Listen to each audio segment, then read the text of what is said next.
Hi students, ఈరోజు మనం 10th class Hindi పద్య భాగానికి సంబంధించిన ఇంపార్టెంట్ క్వశ్చన్స్ చూద్దాం. ఓకే, ఫస్ట్ క్వశ్చన్, మీరాబాయి కి భక్తి భావన के बारे में अपने विचार लिखिए. మీరాబాయి యొక్క భక్తి భావన గురించి మన విచారం ఏంటో మనం ఏం ఆలోచిస్తున్నామో అది రాయాలి అన్నట్టు. లేక యా అంటే లేక మీరాబాయికి భక్తి భావన పర్ ప్రకాష్ డాలి అంటే ఈ క్వశ్చన్ ఒకే విధంగా అంటే వేరు విధాలుగా అడగవచ్చు. రెండు విధాలుగా ఇచ్చిన దానికి ఆన్సర్ మాత్రం ఒకటే అయి ఉంటుంది. క్యా హే, मीराबाई की भक्ति भावना के बारे में अपने विचार लिखिए या मीराबाई की भक्ति भावना पर प्रकाश डालिए. ఓకే, దానికి సంబంధించిన ఆన్సర్ చూడండి. उत्तर, मीरा मुख्य रूप से भगवान श्री कृष्ण की परम भक्ति थी. मीराबाई मुख्य रूप से मुख्य చెప్పాలంటే भगवंत श्री कृष्ण के परम भक्ति परम भक्तुराలు అన్నట్టు. ఎవరు? మీరాబాయి. वे कृष्ण को अपना प्रियतम तथा पति और रक्षक मानती थी.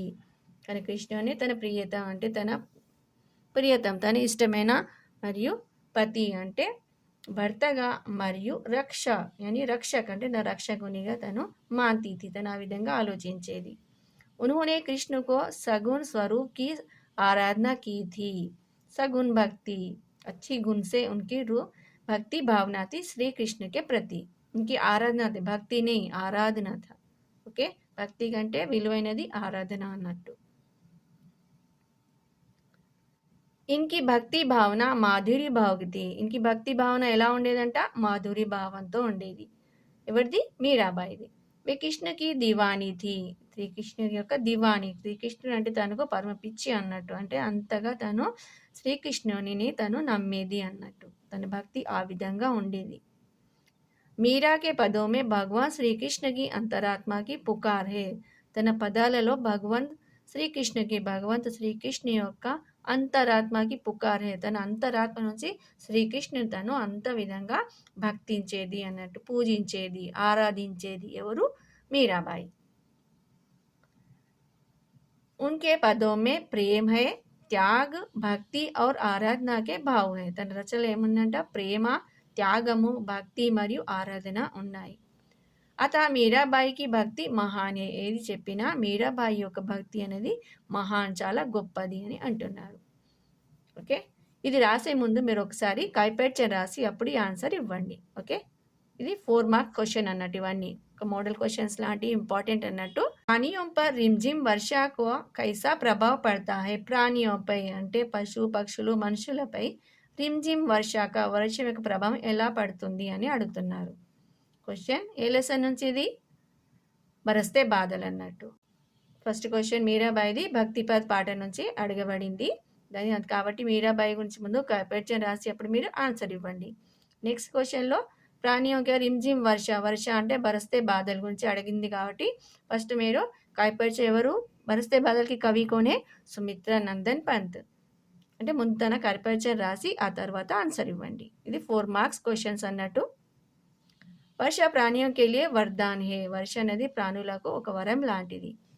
పానీ కే బినా హమ్ జీవిత్ నహీ రహ సక్తే. పానీ అంటే నీళ్ళు. కే బినా లేకుండా మనము జీవిత్ నహీ రహ సక్తే మనం ఉండలేము, బ్రతకలేము. వాటర్ లేని బ్రతకలేమా? మనం అయినా పశుపక్షులైనా ఏవి కూడా బ్రతకలేవు. వర్ష హమారే జీవన్ కా ఆధార్ హే. మన జీవనానికి ఆధారం ఏంటంటే వర్షం అన్నట్టు. పశు పక్షి और మనుష్య ఏ ప్రకృతి వర్షా సే పులకిత్ హోతే హే. పశు పక్షులు మరియు మనుష్యులు ఇంకా ప్రకృతి వచ్చే వర్షం వల్ల అందరూ చాలా సంతోషిస్తారు. పులకిత్ హోనా అంటే ఖుష్ హోనా. ये सब जीवन के लिए वर्षा पर निर्भर रहते हैं. ఏంటి ఇవన్నీ అన్ని జీవానికి లేని బ్రతకడానికి వర్షంపై ఆధారపడి ఉంటాయి. ఎవరు? పశు పక్షి మనుషులు ఇంకా ప్రకృతి. हमारा फसलों भी वर्षों के कारण ही उगता है. हमारे फसले అంటే పంట పొలాలు కూడా దానికి కూడా వర్షపు నీరు అనేవి చాలా అవసరము. అంటే పండించడానికి వర్ష నీరు అవసరం అన్నట్టు. इसलिए हम कह सकते हैं कि కాబట్టి మనం చెప్పగలము इस प्रकार प्राणियों पर ఈ విధంగా ప్రాణులపై వర్ష का प्रभाव पड़ता है. ప్రభావం వర్షం అనేది పడుతుంది అని దీని అర్థం. ఓకే, నెక్స్ట్ క్వశ్చన్, नर और नल नीर के माध्यम से कवि क्या कहना चाहते हैं. कौन सा किसने कहा है? नल और नल नीर. బిహారీ కే దోహే నుంచి అడగబడింది అన్నట్టు. ఇది ముందు బిహారీ పరిచయం ఇచ్చి ఆ తర్వాత ఆన్సర్ రాయండి. మీకు సంబంధించిన లెసన్స్కి అన్ని తెలుగులో డీటెయిల్స్ నా ఛానల్‌లో ఎస్ఎన్ హిందీ సబ్జెక్ట్‌లో ఇవి వివరంగా ఇవ్వబడ్డాయి. వెళ్ళి ఒకసారి నా ఛానల్‌ని చూడండి. ఓకే. नल और नलनीर के दोहे के माध्यम से बिहारी जी मनुष्य को यह बताना चाहते हैं. నర్ అంటే మనిషి और నల్ నీర్ అంటే నీటి కొలాయి అంటే దోహే తన పద్యాల ద్వారా మాధ్యం అంటే ద్వారా బిహారీ బిహారీ కవి బిహారీ మనిషికి ఏ బతానా చాతే వివరించాలి అనుకుంటున్నారు, మెసేజ్ ఇవ్వాలి అనుకుంటారు. ఏంటి? హమారే హమేషా మనుష్యకు వినమ్ర బన్నా చాహియే. హమేషా మనిషికో వినమ్ర బన్నా చాహియే. మనిషి ఎల్లప్పుడూ వినమ్రంగా ఉండాలి. అప్నే స్వభావమే నమ్రత రఖనీ చాహియే. మన స్వభావంలో నమ్రత అంటే చాలా నెమ్మదనం ఉండాలి. జిస్ ప్రకార్ నల్ కా పానీ జితనా నీచే గిరతా హై, ఏ విధంగా అయితే నల్ కా పానీ కుళాయి యొక్క నీరు కిందికి పడుతుందో ఉతనా శీతల్ హోతా హై, అంతే అది కూల్గా ఉంటుంది. వినమ్ర స్వభావ వాలే ఆద్మీ ఉత్నా హీ శ్రేష్ఠ మానే జాతే హే. వినమ్ర వినయగల స్వభావం గల మనుషులు చాలా ఉన్నాయి శ్రేష్ఠ మానే జాతే హే. ఉత్నా హీ వాళ్ళు గొప్పగా ఎదుగుతారు అని ఇక్కడ మనకు తెలియజేశారు. ఎవరు? కవి బిహారీ. ओके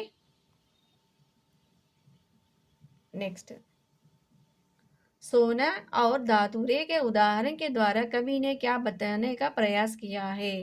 సోనా और ధతూరా. సోనా అంటే గోల్డ్, మరి ధతూరా అంటే మెంతకాయ ద్వారా ఉదాహరణల ద్వారా కవి మనకు ఏమి తెలియజేయాలి అనుకుంటున్నారు అని అడుగుతున్నారు. ఇది కూడా ఎవరిది? బిహారీ రచించిన కవి గురించి అన్నట్టు, కవిత గురించి. బిహారీకి రచన నీతిపరక ఉంటాయి. बिहारी कहना चाहते हैं कि ఏం చెప్పదలుచుకుంటున్నారు? ధతూరే సే అధిక్ సోనే కా సంపత్తి కా నషా హోతా హై. ధతూరా అంటే ఉమ్మెంతకాయ సే అధిక్ దానికంటే ఎక్కువ సోనే కా యాని సంపత్తి కా నషా హోతా హై. మనిషి ఉమ్మంతకాయ తినడం వల్ల అంటే పిచ్చివారిగా మారిపోతారు అన్నట్టు. అంటే దాన్ని దాచిపెట్టాలి అనే ఆలోచనలతోనే తన నిద్రాహారాలు మానిపోతాయి. ధతురాతో మనిషి ఖాకర్ పాగల్ హోతా హే. ధతురా అంటే ఉమ్మెంతకాయని మనిషి ఖాకర్ పాగల్ అవుతారు. మనిషి తన పర్సన్ అనేవాడు ఏమైతుండే పాగల్ హోజా పిచ్చివారిగా మారిపోతారు.